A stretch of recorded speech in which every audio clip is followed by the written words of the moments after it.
Hi there. If this is your first time listening, this podcast is rated for those aged 18 and older, as we do cover mature topics on occasion and swear often.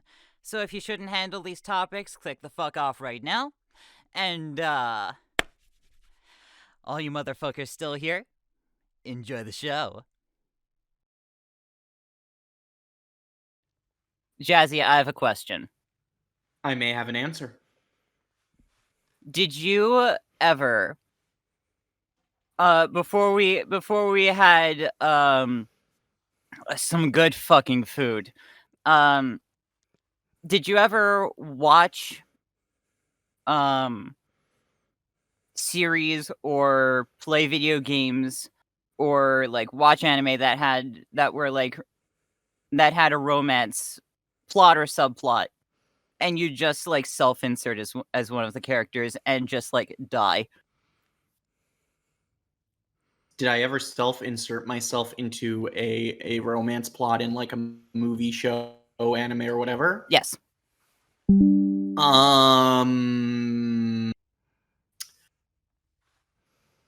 Be honest here, Jazzy. Look, We were all 12 at If one not, point in that's our okay. lives. I was gonna say, when I was first coming out as a teenager, I watched my first Yuri anime was Strawberry Panic, and I may have self-inserted into that one. Oh my god.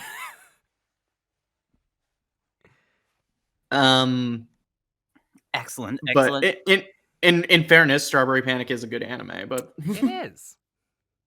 I even own the Blu-ray. Nice. Amazing. The reason I bring this up is because so I have played and seen Persona 5 and Persona 5 Royal multiple times. Mm-hmm. And I just watched someone else wrap up their playthrough, like streaming all over again. And she picked the romance route in Royal with on Takamaki. Nice. And just like the Valentine's Day scene towards the end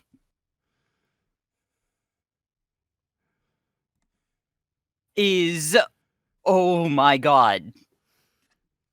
I need to do more replays of Royal that have that included other romance routes. I've only done a full playthrough of Royal once because Persona 5, love it dearly. It's a hard game to dedicate time to. Yes, it is a very any Persona game, to be honest, is a hard lot to really kind of devote a lot of time to, because like those can like stretch to like above 50 hours if you're going for everything. Oh yeah, that's true, and it helps. And it doesn't help that a few months ago I did a back-to-back playthrough of Persona 3 Portable and Persona 4 Golden when they re-released on PSN. So nice. So and those games aren't nearly as long as 5, in fairness, but so we bit Persona'd out. Yes, I was. I might go back to 5 maybe after I play through FF16. Who knows? I haven't. I don't have a segue. Welcome to the Chaotically Queer podcast. Are we on? God damn it, I was waiting to do the segue, but I guess you're doing it. We got there. We got there eventually. Listen, I was waiting for Missy to do it. Yes, same! I was waiting for Missy to do it for the first time since like episode 3. Because I thought she was building up to something. Like I thought we all had the mutual sort of understanding that that like Chloe had just like started rolling and just never told us. So I'm like, all right. I don't even have to. It did not even cross my mind to try to jump in and seize the glory, because I was so excited to ask that question. Ladies and gentlemen, we've reached a new record for us having to juggle a single brain cell on this fucking podcast. We've only made it to like. We've made it 3 minutes into a recording session before we've had to reach that point. Normally it takes us like 10. On the plus side, I am 3 in a What's that? row with doing the intro. Yes, and I hate it. I had very different priorities, and those priorities have been met. So I don't care if like I'm leading the scoreboards. I have won in the cosmic sense.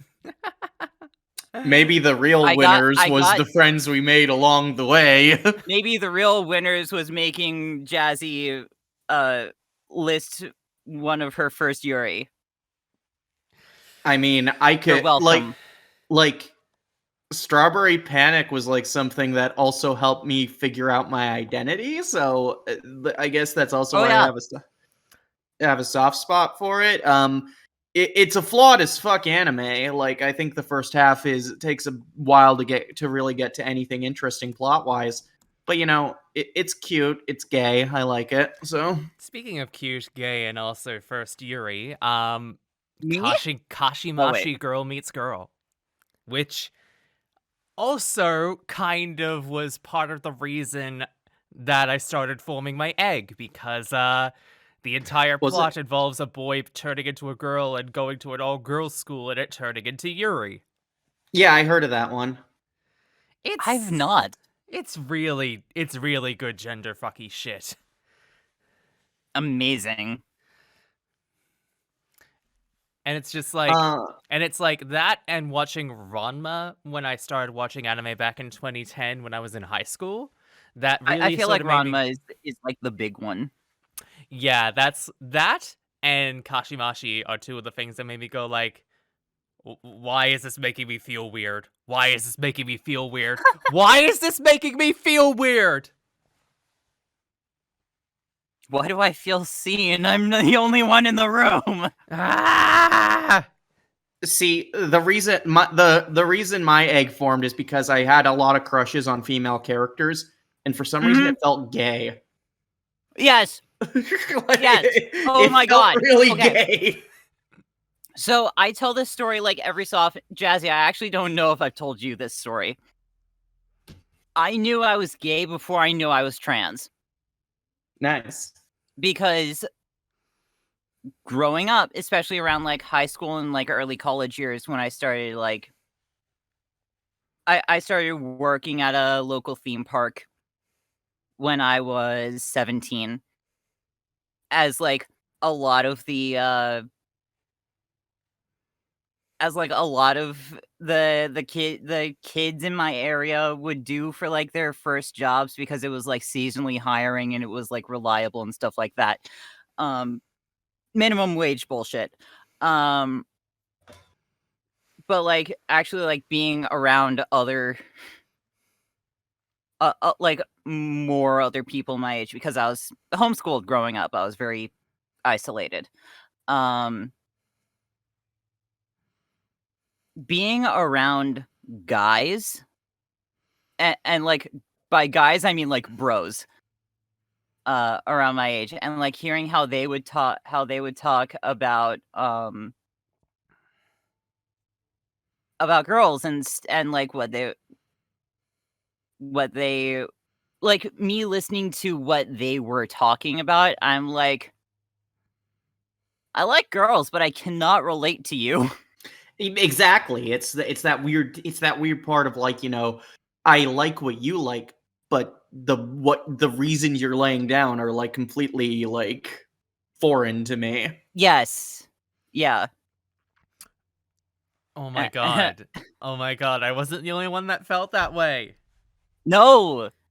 I think it's just generally a trans thing, because I've talked to other trans women like who are also gay, and like they kind of experience the same, or anywhere on the queer rainbow in regards to sexuality, and they felt the same way. So oh my god. Oh my god, this changes everything. No, like you look back, I swear to God, you look back on your fictional crushes that you had like as a child, and you realize, holy shit, I was gay as hell. Like for reference, one of my first fictional crushes as a teenager was Azula from Avatar: The Last Airbender. Nice. And if you're crushing on Azula, you're probably gay. Okay, but Here's another thing I kind of want to like test the waters on if I was the only one that felt that way. Probably not. Shoot. This is probably another shared trans experience, but I want to see if this was like actually a shared trans thing. Okay. All right. Did you ever feel so uncomfortable, like we've already discussed like feeling uncomfortable hanging around like dudes, like really bro type of dudes in high school and everything like that. But did you ever Funny thing, all uh, most of like the dudes who like sort of like brought me into their circles were gay dudes. I was a theater kid, so most of Awesome. so keep in mind I was a theater kid in a Catholic school, so while a lot of them weren't openly gay, a lot of them came out after high school. And Right. it was pretty freaking obvious, honestly. Yeah, yeah. Okay. I've seen like numerous like theater students I went to high school with coming out as gay, and I was like, I kind of saw that. Saw that coming from a mile away. Yeah. This is a very heavily foreshadowed plot twist. Mhm. Yeah, but did you ever sort of feel more gravitated towards the females in your high school year more than the dudes in your high school year? And you felt more comfortable hanging around them than you did your assigned gender, I guess. Yeah. I see Well, my all right. like in terms of gender, my friend group was pretty split. It was a pretty honestly nearly even ratio of guys and girls, and I never really felt like more comfortable hanging with one gender over the other, if I'm being honest. But I think that just came down to Yeah, same. good choice of friends. Like, I had very poor choice of friends, but and even so, like on the whole, like a lot more of the guy heavy groups were the ones who would hang around, like around like college and stuff like that. So like, and like none of like the girlfriend groups were like interested in, for lack of a better phrase, taking me in. mhm. Ah, I think this might be a me thing then because I felt so distinctly alien when I was with the males of my high school year that when I accidentally got drafted into the all girls group, like literally, it was like one day they were just like, "Hey, you want to hang out with us? You seem pretty nice, and like we know some of us know you, so like you wouldn't be like a stranger or something like that. Do you want to like hang out with us like on breaks and everything like that?" And I was like, Yeah. Yes. And then I realized it was literally the majority of the girls in my high school year, and they were just like really comforting, and they were just like, they took me in like that. And I feel like that's the Nice. moment the eggs started forming because, like, I sort of felt way more comfortable with them than I did any time I tried to assimilate with Well, the males. well, I kind of have actually. I had a similar situation, but it was for a specific class I was in. So, when it came to the physical education classes I took in high school, Oh God. I stuck with weightlifting just because, keep in mind, I was born with really fucked up feet. I have had like issues with my feet like for Hmm. as long as I've lived, and they still persist to this day. It's even formed into arthritis. I got the shit end of the stick when it came to feet. Sick. Lovely. So, so I was kind of physically weaker than a lot of like assigned male at birth folks were at my Mhm. age. And the weightlifting teacher, as I took the beginners court class, like the year prior, pretty much set a lower goal for me, like a bit more reasonable for me and my condition Fair. to meet. And I was put into a group of girls for that entire semester for weightlifting. So, and Hmm. it was honestly a better environment for that than like lifting weights with dudes, honestly. Fair. Wicked fair. Yeah. So, Yeah, like I guess you just kind of have those early signs, and that you don't really think much of until after the fact. So Going back to fictional crushes for a sec, do you ever think about the absolute prevalence of black upper lip lipstick yeah, Oh. in a certain Oh, I've waited for you to talk about this. in a certain years, in a certain like generation range of cartoons and such? I mean you're Because not wrong. you're talking about Azula, and like the first two fictional crushes that like immediately came to my mind, Raven from OG Teen Titans and Shigo from Kim Possible. I also crushed on those two. I think that again, it's again, Yeah, it seems like a gay thing. Like It really is a gay thing, honestly.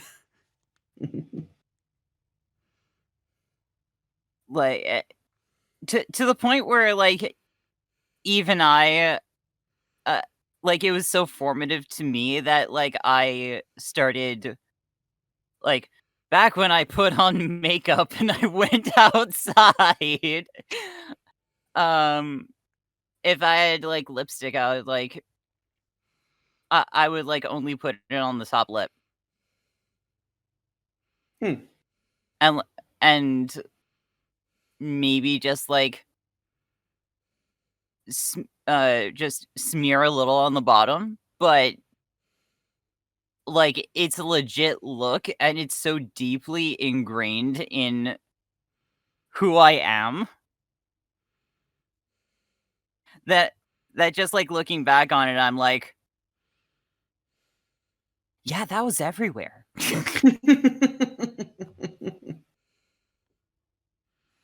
Again, gay thing.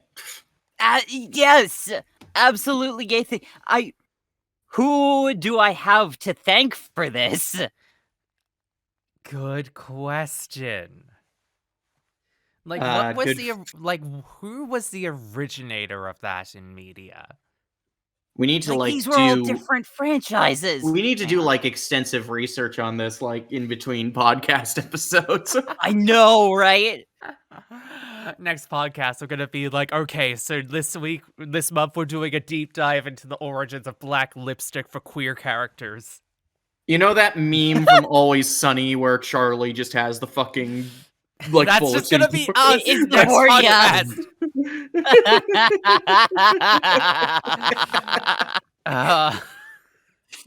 Just like copy Charlie in that image another 2 times and paste all of our faces over them.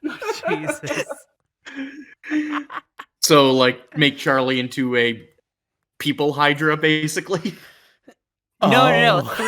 3 we copy paste the oh god. Jazzy, no. That's an abomination. Ah! I misheard you. I thought you meant like put all three of our heads onto Charlie. Like, No. Jazzy, why would you think that? I didn't think that. I heard it. That's what I heard. You heard it, and then you just subconsciously were just like picturing it in your head. Look, it's not my fault when I hear something. My brain does wild shit. Okay. That's relatable, but also Jesus fucking Christ. Like I heard Missy say something about photoshopping all three of our heads on Charlie Day, and I'm like, oh, so it'd be like a people hydra. Charlie Day twice and then put each of our faces. One of them. Jazzy, oh my god. I'm losing my shit. Oh my What? god. It's a people hydra. It's a people hydra. A people hydra. Yes, because instead of a hydra, it's a people, but it also has multiple heads, so people hydra. So what happens when one of our heads gets cut off? We just come back and then like fucking Senna Breyer ends up coming up as the fourth head? You know, I'd have to talk to her, but I'll have to talk to her too. Hang on. Not right now. okay, well, maybe not a hydra, maybe a people Cerberus. People, Burris. People Burris. You know, that's just this podcast. We're just a Cerberus of like fucking chaos. I thought we were I thought it's more of like a Vulcan 3-way mind meld. Look, my brain does weird shit whenever I hear of weird concepts. Like, my brain goes to places. And, like, sometimes my friends are like, Jazzy, what the fuck is wrong with you? Welcome to my life.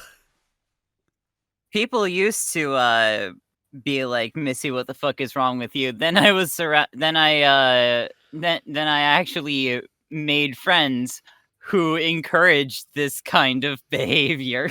I actually Thank remember you. one weird fucking like bizarre thought I had with a concept that was odd to me, but I don't know if I want to say it in fear of you guys looking at me like I'm an idiot. Nah. Look, Listen, I get so assumed to be an idiot the constantly unhinged- by my partners. I'm just used to that by this point. So like I can fully understand where you're coming from with that, Jazzy. I also Okay. regularly message Chloe the absolutely unhinged shit that my ADHD comes up with. This is Okay, just- so a few years ago, I like about college age, like early college, so I was around 18, 19 at the time, so nearly a decade ago, actually. Jesus Christ, where's the Christ. time go? Anyway, so I'm learning about stuff in Canada because I'm planning to head up there for for educational purposes, and I Neato. find out that some stores in Canada sell milk in bags, Yes. and me being a pre-op trans woman wonder, it's like, could you use the milk bags as fake boobs? Nice. Oh. And I said this out loud to some Canadian friends, and everyone was like, Jazzy, what the fuck are you talking about? I'm so proud of you. So proud of you, Jazzy. Like you don't even know. Excellent. Also, speaking of that sort of sensation, did any of you like when you went swimming, like afterwards you would still wear like the clothes that you would wear while swimming, head into the shower and just try to like capture like the water in your fucking shirt?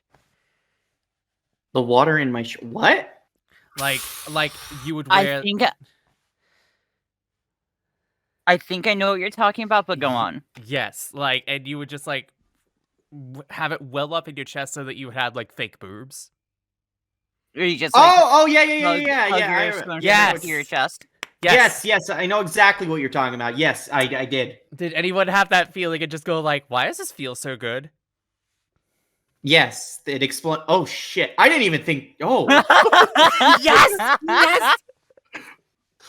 I'm like having this big revelation all of a sudden. Welcome everyone to the Chaotically Queer podcast. We are halfway in. We're halfway there. Ah! Wow! We've only been recording for like 21 minutes. It's not even that halfway. So, we couldn't really record anything last month because I was up in Philly on a job. Yeah. Right. But while I was there, I got to take a trip to New York and I attended a fan meetup for Inanimate Insanity. Yes. Talk about this. Talk about this. Talk your shit. Okay, so we get there. We're told when we're supposed to, like, because I'm also technically there as part of like a trip with the other people in my job. It's kind of a reward for good behavior for basically getting through the training. Okay, but anyway, so I look up the address of where because I found out it's very close by to where the general area where we're walking around. It was kind of outside where we were supposed to go, but I got away with it, so fuck it. And the job's over now. You can glitch out of the map. You can go anywhere. It's fine. And the job's done, so I can admit it now. Ha! Let's go. I did crime. Anyway, so I'm going to the address. You do crime. Yep. So I'm going to the address for the fan meetup. And I'm just going, and I'm going up, and like I'm not that familiar with New York City, so I'm just kind of walking up and I'm wondering, New am I York going City is confusing. New York City is very much like the Isla de Muerta. It's an island that cannot be found except by those who already know where it is. Yeah. So I'm following like my Maps app to like figure out where I'm going. And there's just a point where I'm thinking, am I going the right way? And as if on cue, I see like a teenager pass by carrying like a couple prints from II as well as a plushie. And I'm like, okay, I'm going the right way. No, Like, that Jazzy, I'm sorry, I have to stop you there. That plot point is far too convenient. You're gonna have to rewrite that. fuck off. Anyway, so I get there, and I was told by Adam, who's kind of the main guy behind the series, that I should have my name should be on a list, I guess. And I'm trying to figure out where to go. And I see a security lady, and she's like, "Oh, you're here for the event?" It's like, "Yeah, but I was told by Adam I have like I'm on a list." And she's like, "Oh, are you one of the writers or whatever for the series?" I'm like, "No, I'm just an actor." I get pointed in the right direction. I get my thing. I go through, and then suddenly, right behind me, I hear someone go, "Your voice sounds familiar. Who are you?" Oh my I turn around. God. I turn around and I'm like, I'm Jazzy. I played Paintbrush, and I'm like, that's probably where you heard me. And from there, it was like this domino effect of that was just so surreal to me because I'm not used to going to a place where people know who I am. Like, Yeah. and thankfully, I did manage to find folks I knew from the show, since I was able to avoid bad case of social anxiety there. But Mhm. I don't think the surrealism ever left. But anyway, we kind of like I was there for pretty much the entirety of it. I attended both of the screenings for the new II stuff that was going on. Nice. Got to meet people I've only worked with through Discord and stuff, and it was fun. It was I think the funniest part was during the bits where we were just getting stuff to autograph. There was this one print that they were selling that a lot of the fans were bringing up, and it was like a group shot of all these different object show characters, and it was easy to find where, and if they were asking us to sign it, it's usually you want to sign it by the character, and it was Right. very easy to find mine with Painty because he was right in the they were right in the front row. Like, Nice. so Yeah, having been in that situation, so like I've been to conventions for fandoms that I've been in another life. Um and I will tell you that feeling of surrealism does not go away. Oh, absolutely. I think the funniest bit is when I met Sam, who voices the floor in Inanimate Insanity. And he's also like one of the I believe he's the production manager as well. Mm. So I've talked to him a few times, like through text, just to send my files and everything. So I'm just walking around like backstage because another screening's about to happen, and I hear this voice, this Australian dude, and I immediately recognize it as the dude who plays the floor. Mhm. And I see him, and I'm like, "Oh my god, are you Sam?" He's like, "Yeah, I'm Jazzy. Oh hey," and then and like in just a bit of nervousness and still a bit of social anxiety, I just suddenly blurted out, "God damn, you're tall."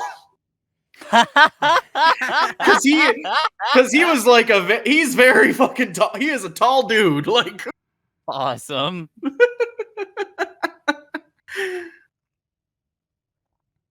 so, and I think that sums it up great. Is that that I was just a nervous wreck, unfamiliar with the concept of I voice a character people like and lots of people watch. So No, that's awesome. Oh god, did I ever tell you the two of you? Um Jazzy, this would be extra funny for you to hear. So like for those who don't know, I do streaming fairly regularly as a VTuber. And Mhm. my voice is pretty natural. Like what you hear is pretty much what you get. Right. Um and one of my regulars recognized me for my work in All In. Oh. Oh, they reckon that's one I never get. Dang, like And like this is one of like one of my chat regulars. mhm. And they've been following me before. So like they played they'd read All In, and Mhm. they also just like happened to follow me like after I raided into another VTuber on Twitch. And they thought I sounded familiar on stream, but could not place me until they found my voice over Twitter, because every so often I do cross promotion. Right. So they were like, wait a second, one of my favorite VTubers is also one of my favorite voice actors, and I'm like, holy shit, I'm someone's favorite voice actor. Oh, it is surreal as hell when that happens, and I think in terms of my situation, it's a bit relieving because, keep in mind that I was not the original voice for this character, so Right. Yeah. so there was always this anxiety of, can I take over fine for a character who's had this consistent voice for a decade? Yeah. Um, but yeah, it is funny when you get recognized for the most random stuff. I'm in a variety of stuff of different demographics, so it's funny what people know Oh, me yeah. for. Do they know me for voicing the paintbrush or voicing in the porn? Imagine having people recognize your voice for things. It'll happen. It'll It's gonna happen. happen, Chloe. I You're swear. And it's gonna I look forward, like, we're we have survived the podcast almost imploding like 4 or 5 times. We're basically freaking Fast and Furious movies at this point. But Did somebody say Fast and Furious? Jesus Christ, no. Stay on I know. topic here. I know. Chloe, I look forward to the podcast episode where you like come along and just go like, so you'll never guess what happened. And we'll know. We'll know. know. Coming We'll to fucking know. Coming to podcast episode 20 when that finally happens. Yeah? I mean, it's fucking going to happen. It is. And Like, it is like it's not even like, Chloe, it's not even like we believe in you, because we do, but also like this is a certainty. This is a threat. Jesus Christ. I thought This is inevitable. I thought this was meant to be affirming. I'm is. very confused on where this went as well. It feels like you're pointing a gun to me that you will be able to do this eventually, Chloe. You will do it, Chloe. It's not even you will do it, it's going to happen to you eventually. I mean, that will assume that, like, I actually get cast in anything. Like, even... Look, I've been auditioning for a lot of things this past year since I got my booth set back up, and I've been trying to, like... I've felt the confidence come back a lot, but I'm also just like... God damn, does it feel like a lot to just see the exact same people get cast in things, and I'm just like... Bitch! Boy, I know that feeling. Yeah. I mean, like that feeling, unfortunately, at least for me, it never goes away. Like I've been God, I've been doing shit for like 4 years. It doesn't help that this industry is rather shit when it comes to its trans talent. Absolutely. Yes. Abso-fucking-lutely. And like I'm just gonna say it. Unless you are a trans person that is able to register as a cis person when you speak, it feels like a lot of casting directors couldn't give two shits about trans people in voice acting. even if like, so I voice a lot of like male characters, and I don't mind it. I understand. That's what my voice is suited for. It pays. I'm fine. But it seems like a lot of casting directors don't even want to give me that, despite the fact that my voice print is pretty ideal for especially younger characters. Like I'm usually It really is. It really is. like there are plenty of teenage characters that I could just voice if you give me the chance to audition, you know? Like Honestly, the funniest part, I think our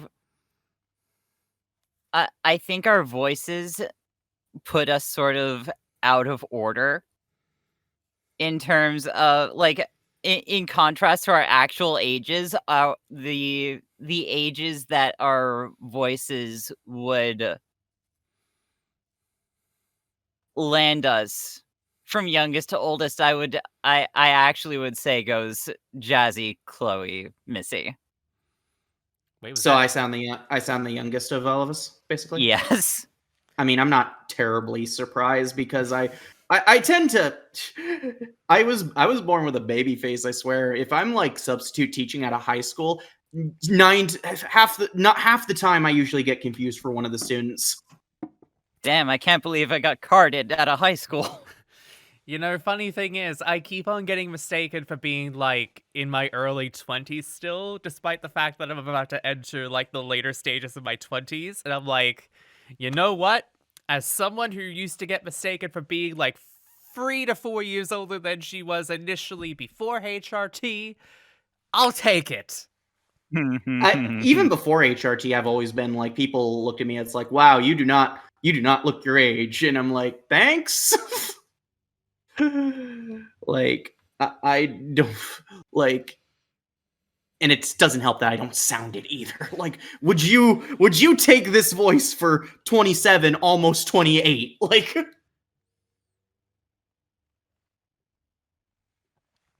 Honestly, no, and I'm kind of living for it.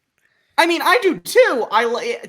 Like it helps with the Yowie games. I get to play Twinks, so because I have the best voice for Twinks.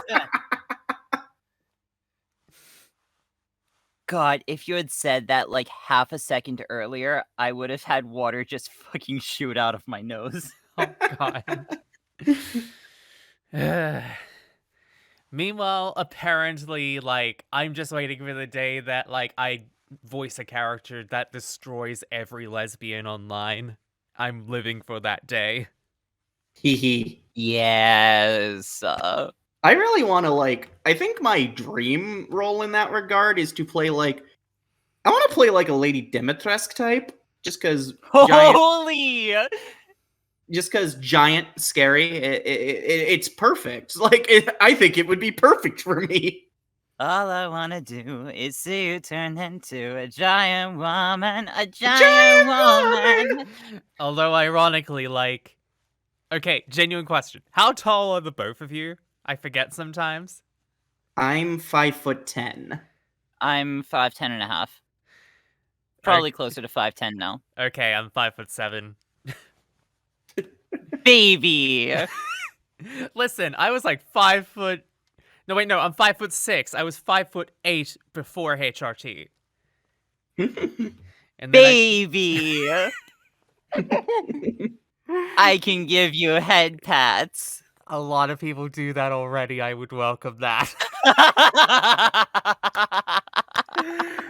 Listen, I have been so used to being a shorty all my life. Well, compared to, like, AMAB standards, I guess I'm a shorty. But, like, when I started doing HRT, I was just like, yes, get smaller, damn it. Which is such an issue. Go gadget pocket cube. Oh my fucking God.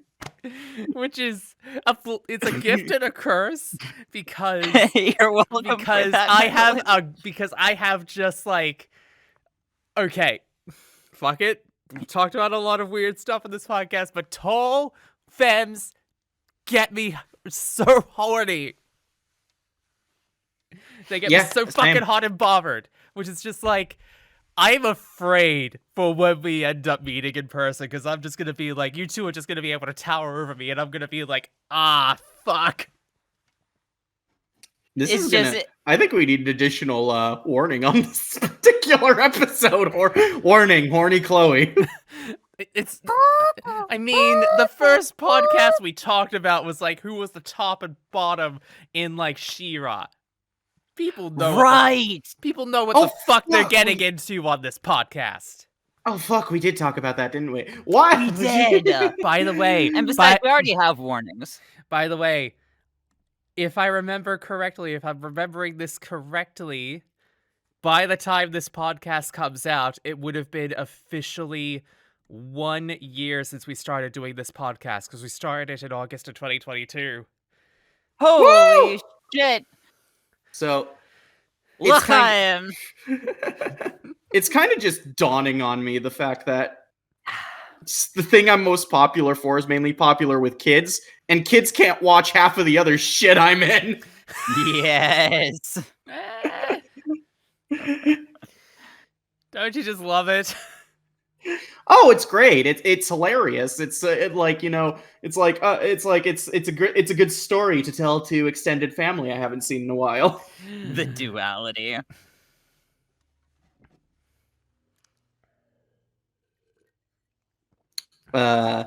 I think it's funny. I think we've gone this far without talking much about media we've been watching. This is an interesting episode. Yeah. Because I haven't been watching anything, and dear audience, these two have been yelling at me about it. Well, Oh yeah, we're gonna start watching Ghibli. Yeah. we were gonna start it this podcast, but like it was last minute, and we were just like, no, we should probably actually have like proper planning behind this, you know? Yeah. My week has been half burnout, half bad leg day, and half shit going sideways. My week after getting back from the Philly job, I've just decided, fuck it, I'm not gonna do much, and I decided to just play through FF16 finally. How good is Final Fantasy 16? Really goddamn good. Right. I've seen parts of it. Like, it is. I believe the two of you are both playing through it right now. Yes. Yes. So according to the progress bar on my console, it says I'm about 75% through the game at this point in time. Okay, which progress bar are you doing it off? The one on the PSN menu. Right, the one where it specifies what chapter you're on? No, it just says a percentage of where I am in the main story. So. Huh. Wow. It just says so, I guess. I don't know. I couldn't tell you why. Wow. That's it just neat. But anyway, so I'm very far into the game, and I will say this is the first Final Fantasy in terms of like mainline games, not counting spin-offs, remakes, or whatever. This is the first new mainline game in a while where I'm actually genuinely impressed, like all the way through. And so far, there's no caveats. So I did see your tweet about that. Right, like and the last time I could say that about a Final Fantasy game was in terms of the mainline games, was Final Fantasy X. God, 10 is so good. Yeah.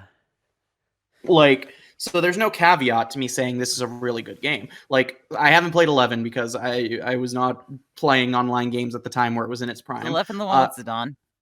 No, 11 is an online game. No, wait, no, Zidane is 9. 12 is the one with Vaughn, which, speaking of which, 12 I think is good. I just think it's hard to go back to, honestly, just because the gameplay is a bit, Yeah, 13. 13 I have a love-hate relationship with. 14 from what I played is good, but I'm not really into online games, so it's a bit like whatever. I'll be honest, like I guess with mainline games, it's just like because they're like an ever-expanding story because of the expansions and everything, which is still coming out. It's just like it's really hard to really judge it when it's like the story is tentatively incomplete. And then 15, which same with games. Like 15, I liked 15, I just think it kind of shits the bed in a few areas. So That final quarter of the game was a bit interesting.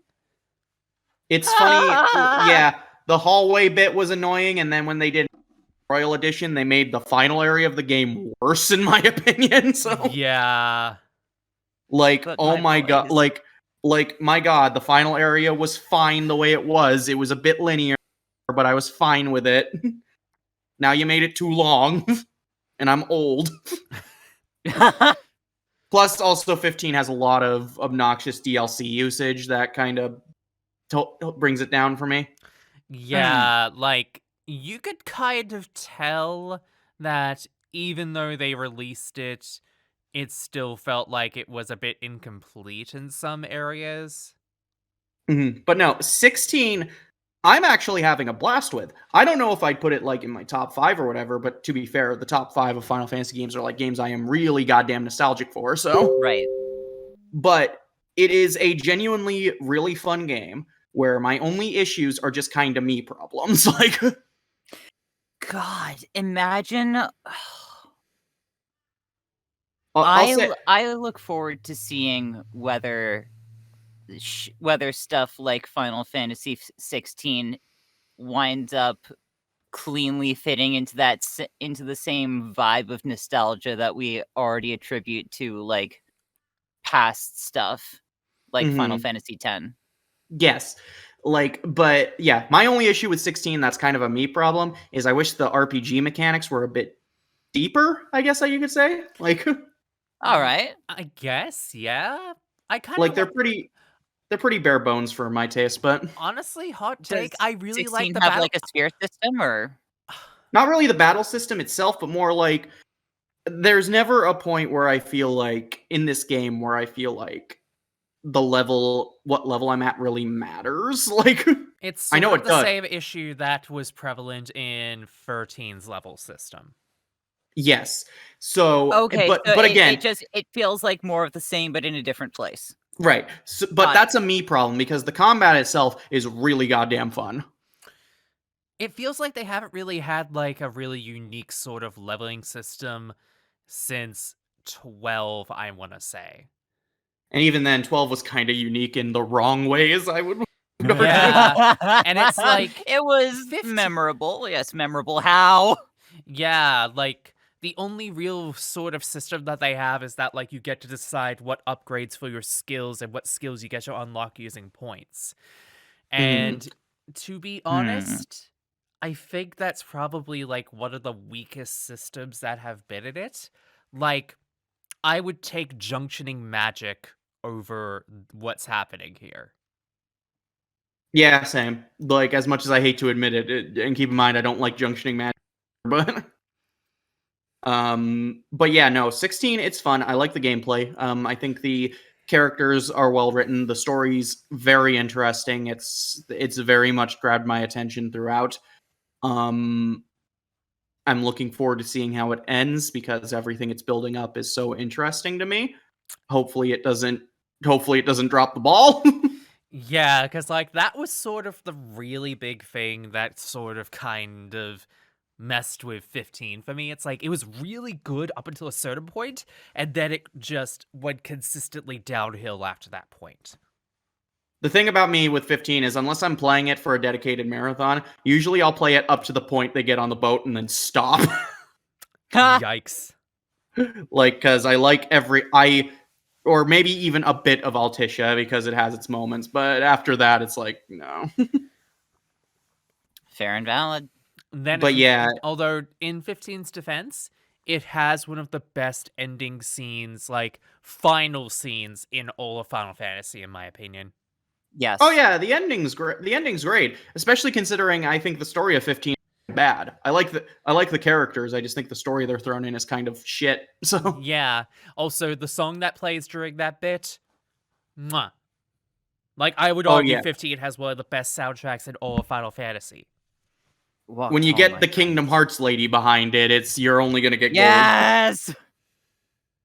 But yeah, 16, yeah, it is very fun. I am interested in seeing how it goes. I'm like I like I especially like a lot of the more over the action set pieces. Like I kind of get Azura's Wrath vibes from it a lot of the time, and Oh, I'm a lady who adores Azura's Wrath, so yo, all right. I may have to play this as soon as I can then. Hope you have enough money to invest in a PS5 because it's an exclusive. yeah, it's a I do timed actually have a PS5. It's a I was gonna timed say it's a timed yeah, exclusive? yeah, apparently it's only like exclusive to PS5 for I want to say a year, maybe, probably the same amount of time FF7 remake Oh was. my god, I thought you meant like it was going to be on PS5 and then it was not going to be available at all. No, they're not Nintendo, Missy. There's a first time for everything, and I'm rarely I know, ever but still, they're surprised. not Nintendo. Like, but yeah, I'm enjoying it quite a bit. Can't wait to see how it ends. Kind of puts me in the mood to play other games in this series. I've been after playing this, I've been having an itch to play either 9 or 6, one of those two, because those two are like my favorites. So 6. especially since Pixel Remaster is, I might actually, once I get paid next week, I might actually grab the Pixel Remaster of 6. Look, to this day, 6 is a GOAT tier Final Fantasy, and I will not hear any slander about that. I flip-flop between it and 9 as my favorite. So I guess you could say Final Fantasy had the best 69. Jesus Christ! I guess the only other really big thing of media that I watched during like the last like month and a bit, I watched a new Mission Impossible movie like last weekend. How did that go? It's really dumb shit, and I love it. So my opinions on Fast and Furious. Yeah, look, you know how every Fast and Furious movie has consistently been getting more and more like downward in like the ratings. Mm-hmm. Mission Impossible has had the opposite effect, and you can tell it's for the best reasons possible. Good shit. Yeah, it's dumb, good shit, and like you would think that Tom Cruise producing it would have it be like the biggest vanity project possible, but no. Dude knows how to make like really good yet extremely dumb action movies. That's surprising because while I like Top Gun Maverick, that was all I did feel that was kind of a Tom Cruise vanity project. Yeah, that was a Tom Cruise vanity project. This, on the other hand, feels like one of the best action movies of the year, in my opinion. And it's because throughout the entire time, it's nearly 3 hours long, mind you, and it's the first part of a two-part movie. And yet, I feel like I could have been ready to go for another 2 hours of that, just based upon like how it just kept me glued to the seat the entire time in the cinema. Good shit. I saw Barbie. We got there, everybody! Yeah, I'm getting to that movie eventually. Ding, ding, ding, I know ding, I'm gonna ding. go see Oppenheimer next weekend. I still haven't seen Oppenheimer. The theaters for that one have been too damn crowded. But as far as Barbie goes, I've seen it 3 times at this point. Which should really, I could just stop it there. I could just stop my thoughts there because that should just tell you. That is everything you need to know. But to give a non-spoilery review real quick, Greta Gerwig did not need to go this hard on a movie like this, but she did, and it's really good. I like the themes it surprisingly decides to cover, and I think it does them well. Story's fun, characters are great. It's probably one of the funniest movies I've seen this year. I was laughing a lot throughout this thing. Really? All the performances are great. Margot Robbie is pitch perfect as Barbie. Ryan Gosling was honestly my favorite part. So, and this is probably, I've never been a hater of Ryan Gosling per se, but I've never really got the hype for him as an actor. This movie got me to understand. So I have heard that opinion a lot since the Barbie movie came out. Mm-hmm. And it's also surprisingly refreshing to have Will Ferrell in a movie and him actually being funny. That was a very big surprise. Wow. I don't think that's happened since the Lego movie.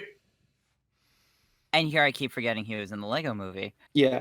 Michael Cera was also great. Hari Neff as Dr. Barbie, trans representation, love it. Also, the soundtrack fucks. Go listen to it.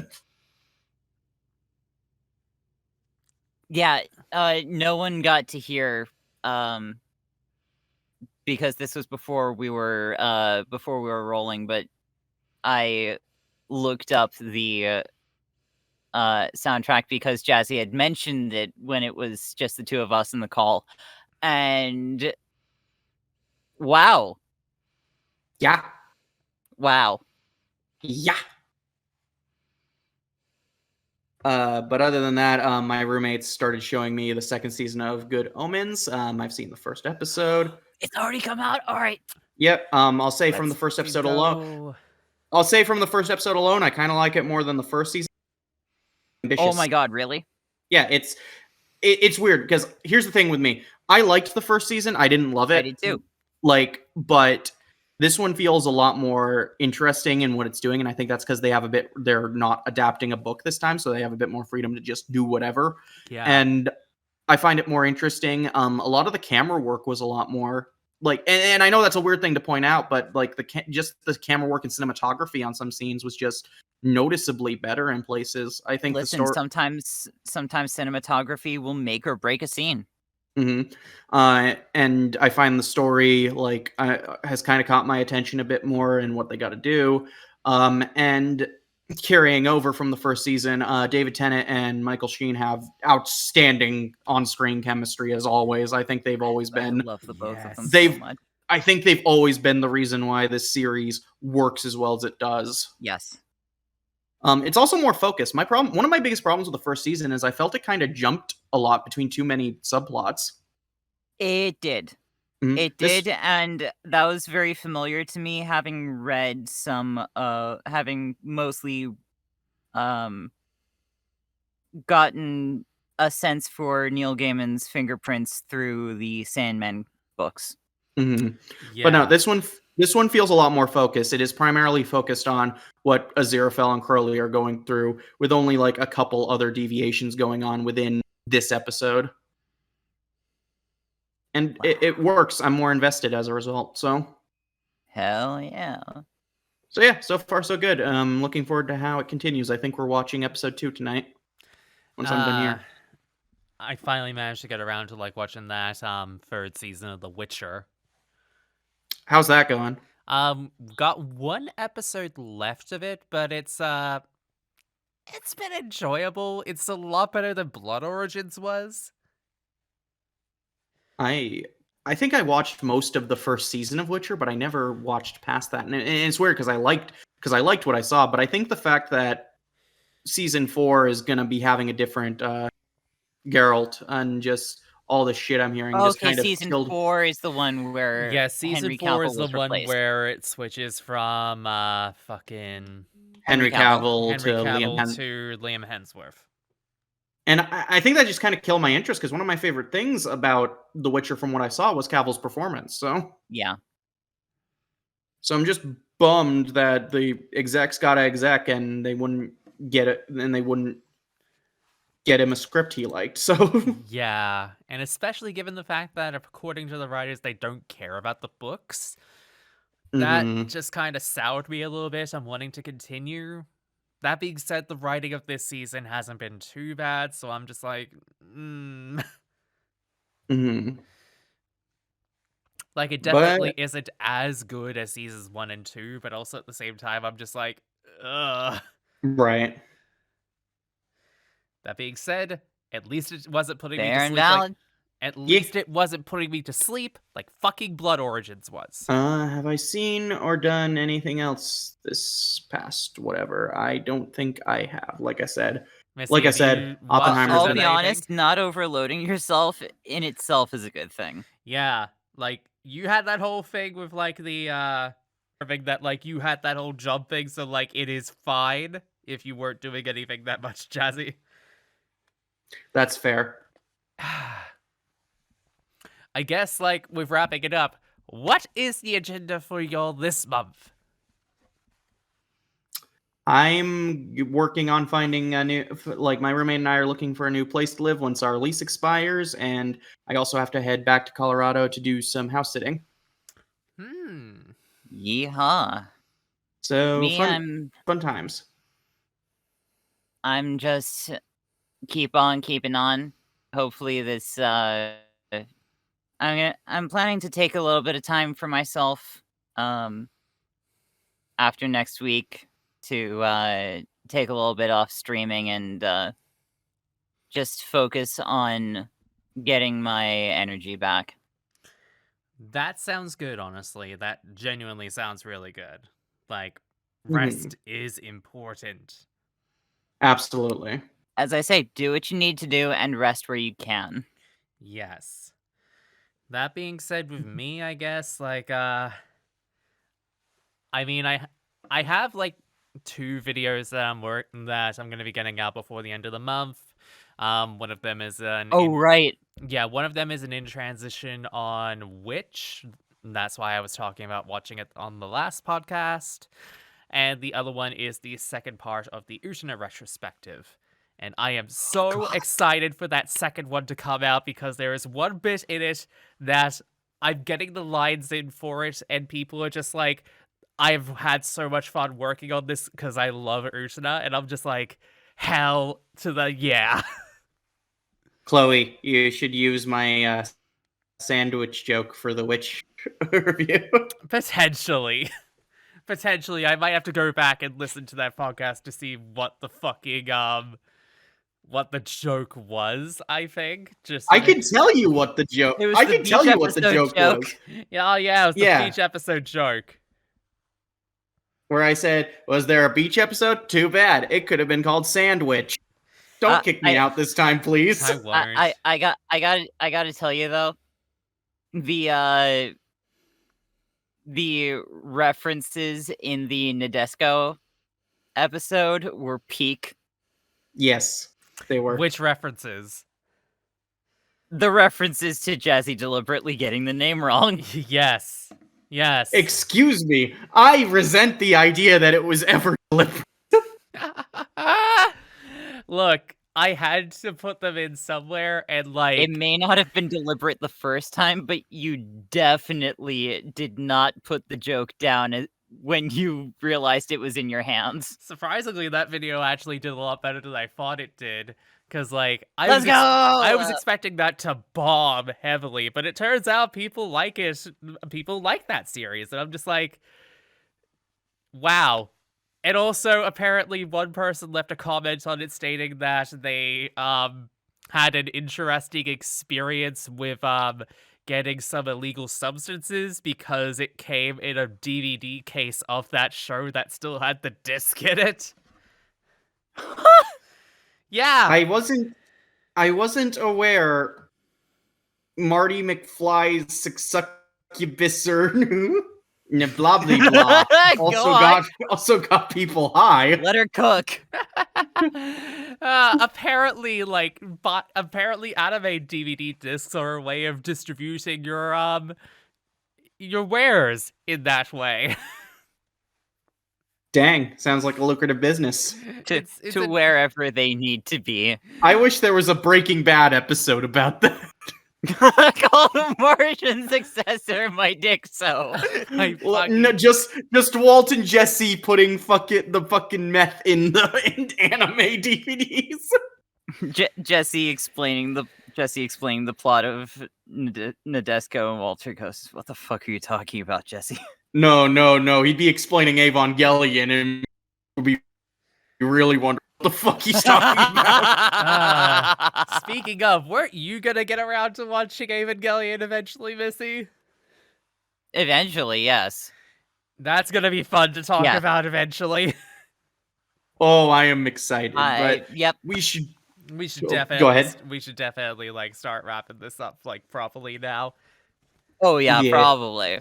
It's like getting really late for like y'all right now because we're doing this a lot later than I usual. I need to make dinner. Holy shit! All right. Okay. For Jazzy's sake. Okay, for Jazzy's sake, let's get to ending this. Thank you all for listening to the Chaotically Queer podcast. Thank you all for putting up with our bullshit. And if you want to go and support us, you can find us. You can find all individual links in the description below.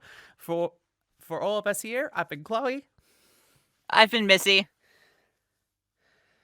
I've been Jazzy, I guess. I don't know. Am I Jazzy? What am I anymore? Who even are we? We've been the Chaotically Queer podcast. We'll catch you all next month. Bye! Bye-bye. Dude, I fumbled that goodbye so bad. You're fumbling it now. What?